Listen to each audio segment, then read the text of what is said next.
Hello, everybody, and welcome to Simple Practice in a Weekend. We are creating this video for those of you who are sitting either in your agency office or at home and you realize, oh my gosh, I'm seeing a client on Monday, my very first client, and I need to learn how to use Simple Practice in the next couple days. Now, the thing I love about Simple Practice is that it has so many features and it's a really robust electronic health record.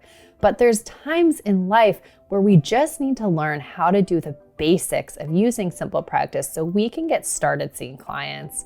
So today I asked a really special guest, Travis Miller, to come on, and I'm going to interview him about how do we even get started? What are the nitty-gritty details before seeing that first client that you need to know how to do? So welcome, Travis. I'm so excited that you're here, and I'm wondering, can you just give us a little bit of background of who you are and what you do at Simple Practice?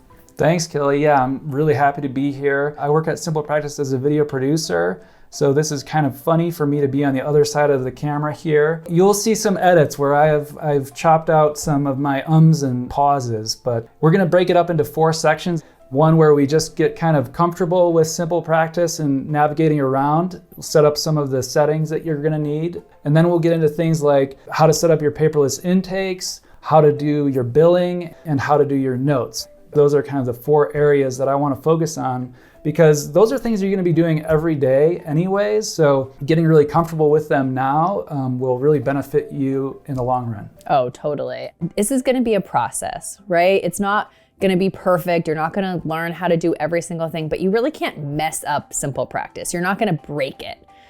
So when you first log in, it can feel a little overwhelming, but our hope through creating this video series is that by the time you get to see that first client on Monday, you're getting more comfortable with Simple Practice and you're at least comfortable enough to start sending information to your clients and feeling like, okay, Simple Practice is gonna help me put kind of my best professional foot forward with this new business. Yeah, so I'm gonna start right from the beginning. You don't even have a trial started yet. Let's get into it. I'm so excited.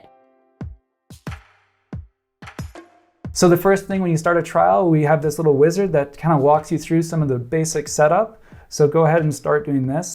My practice name, I'm actually gonna say my practice name is Mariposa Care. I'll just put in a random address for my business. So now we're in a section here where it's asking for our location. So the default is a video office for telehealth, but you could also add your main office here. I found this feature super helpful. So for a long time, I had 2 offices and I had a virtual, video-based practice. And I found it so nice to have all the different addresses. It made it really easy just to switch them all in and out. Yeah, this also gives you the option to, if you want to show your address, like on your client portal, you can actually help clients get directions to your office, or you can hide it and it'll just show a general view. You can also change the color of the office, how it displays in your calendar. And if you take insurance, it has a place of service code. Oh, good. That's smart. And then I'll click save. And one of the other things I recommend to a lot of customers is that they set up a phone consult location in case you first client consults where they're not coming into the office. You also aren't doing a telehealth call, like a video call. It helps just for clarity if you put a phone location as well. So I'll add that here. Oh, that's such a good tip. I never thought to do that. So I'm just gonna add the same details as my home office, but I named it phone consult call, just so that the client knows this will take place over the phone. Smart.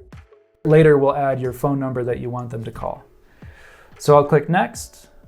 And another one of the core things that you'll wanna do before you start using Simple Practice is tell it what services you offer to your clients. So it's going to recommend some services that other practitioners like you might offer, but you can disable these by clicking the little slider.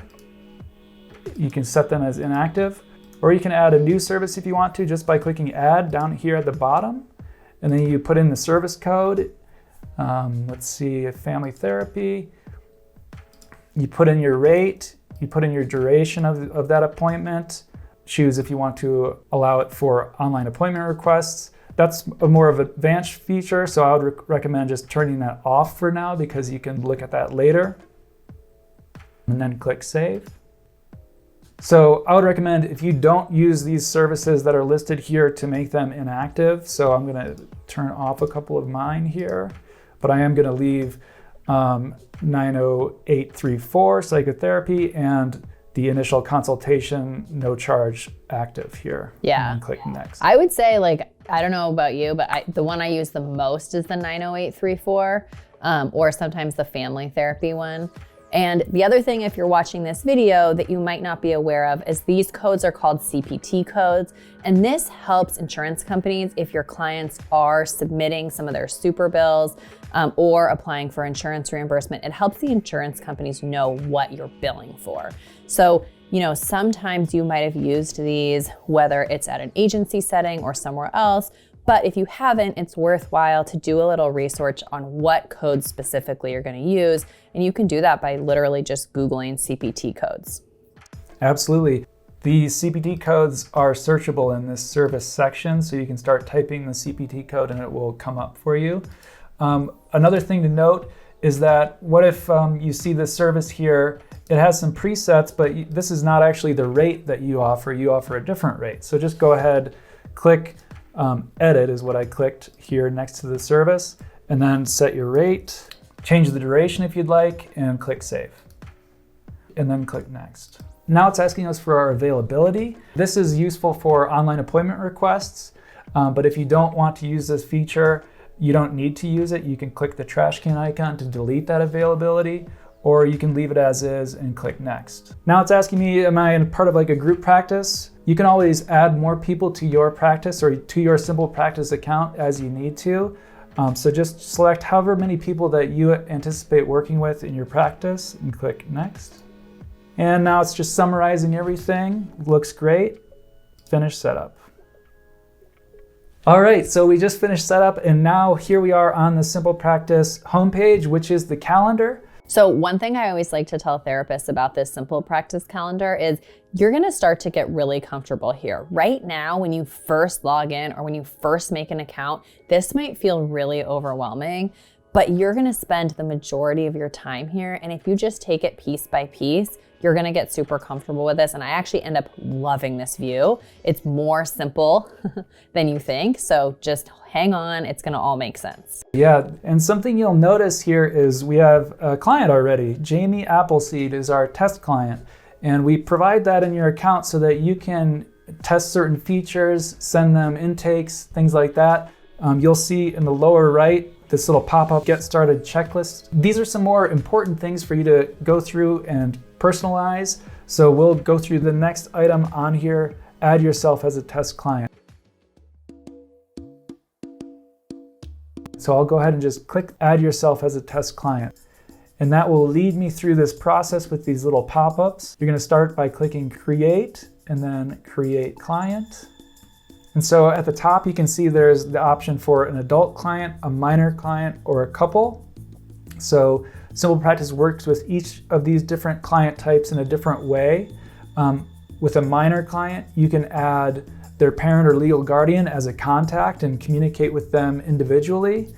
The same kind of goes for a couple. You can add two clients that are connected as a couple, but you can communicate with them individually and send them paperwork individually. Super helpful depending on what type of practice you run and what type of clients you see.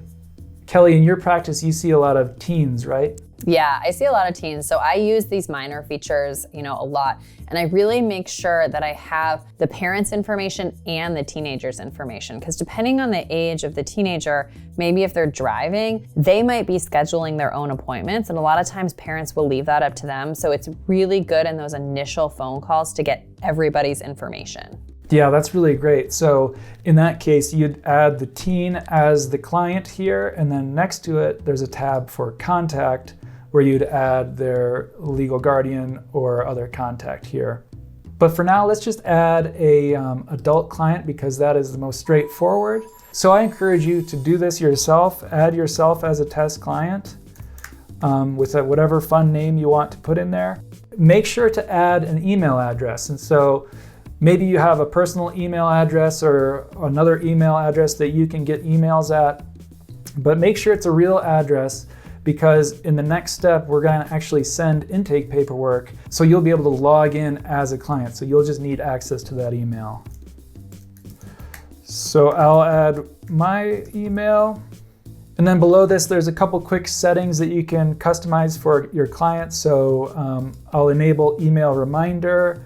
If you put in their phone number, you can also tell it to send a text message reminder or a automated voice message reminder. Those are really helpful. Kelly, do you use those? I use them all the time. And it's funny the reason I use them.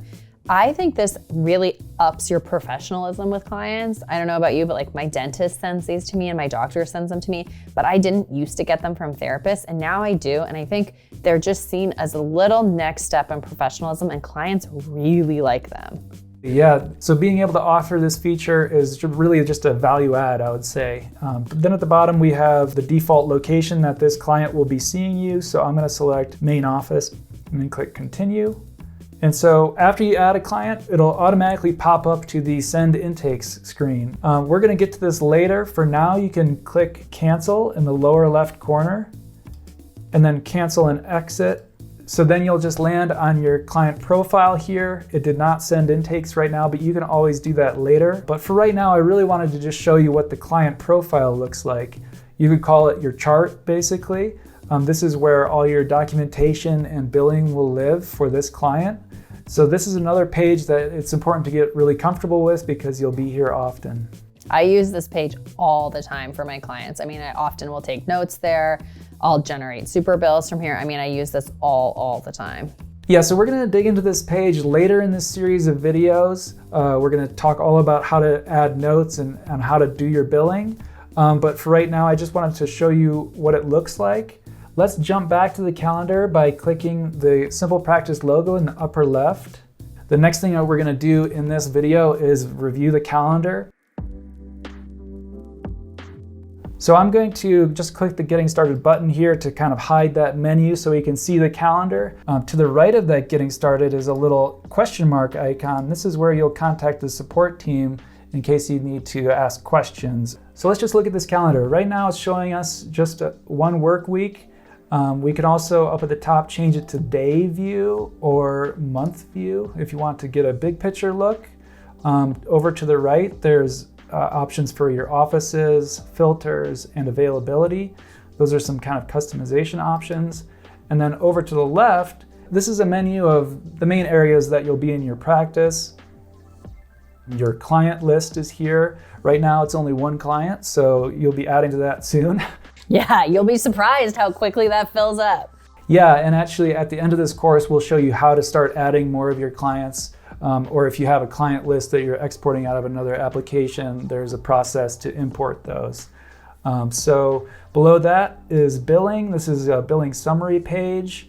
We have an insurance page, analytics, which shows you some reports that are really helpful once you get into the level of wanting to track the performance of your practice. We have account activity, which is basically a running list of everything that happens in your account, just so you can always look back and know. These are reminders for you to, if you forget to complete a note, it'll actually tell you, hey, there's one session that's missing a note, or this note hasn't been locked. I can't even tell you, Travis, how many reminders I get about unfinished notes. It's like literally the top way. I'm constantly getting reminders about you didn't add a note for this person. I'm like, oh gosh. Absolutely, it's understandable. You can also clear the reminder if you just don't want to think about it right now. So I get that. I've learned that feature. and down at the bottom is settings. And so this settings menu, we'll be going through a couple of the settings items here, but this is where you go to customize all your settings with your practice.